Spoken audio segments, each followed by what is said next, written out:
Your super statement says you're in MySuper, the default option, and everything feels handled. But APRA publishes a heat map that grades every MySuper product on returns, fees, and sustainability. And in 2022, it's still flagged around 800,000 accounts sitting in significantly poor performing products. By the end of this video, you will know exactly how to read that heat map and what to do with what you find. Here is why this matters. APRA's 2022 MySuper Heatmap reported that the tool helped drive $210 million in annual fee savings for members with 8.1 million accounts, 56% of all member accounts, seeing a drop in disclosed total fees and costs. That is not theoretical money, that is real fees coming out of real retirement balances because the heatmap shone a light on bad products. Before the steps, understand the stakes. According to Firstlink's summarising APRA's data, total fees on a $10,000 balance typically range from 1.8 to 2.2%, falling to 1.0 to 1.2% at a $250,000 balance. A fee gap of under 1 percentage point sounds tiny, but across 27 years of contributions, it can quietly cost a worker tens of thousands of dollars in final balance. Step 1 is to check your own product. Head to APRA's Superannuation Heatmap in the Superannuation Product Performance Archive on the APRA website, then search for your fund name and your specific MySuper product name exactly as it appears on your statement. You are looking for whether your product carries a significantly poor performance flag. APRA said around 800,000 accounts were still in flagged products in 2022, so this matters. When you find your product, do not just look at one number. APRA said the heat map grades investment returns, fees and costs, and long-term sustainability together, which means a product can look acceptable on one metric while still failing on another. Good looks like no persistent, significantly poor performance flag, and fees that are not materially above comparable products. Step 2 is to compare your fees against the market at your actual balance.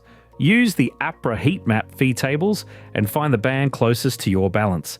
They typically show $10,000, $50,000, $100,000, and $250,000 levels. Per the Firstlink summary, administration fees alone range from 1.0 to 1.4% at $10,000, falling to just 0.2 to 0.4% at $250,000, so your balance changes everything.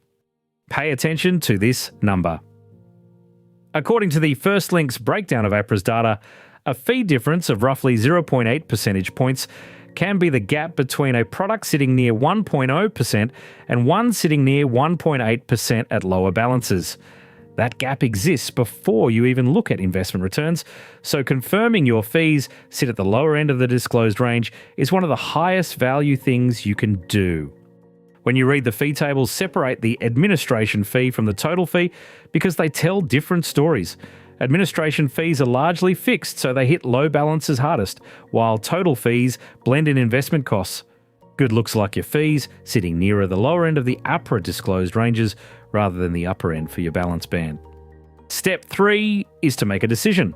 Switch or stay. Pull out your fund's MySuper or annual statement and lay it next to the APRA Heatmap archive. Then compare your product's net return and fees against APRA's benchmark view. If you're in a flagged or expensive option, check whether your employer default can be changed. And remember, APRA found 350,000 fewer members in poor products in 2022 than the year before, so switching is exactly what the heat map is designed to prompt. Let me kill a common myth. People assume MySuper is a government-approved label, so every MySuper product must be roughly equivalent. The fact is, the heat map exists precisely because they differ materially. APRA still identified products with significantly poor performance and a wide spread in disclosed fees.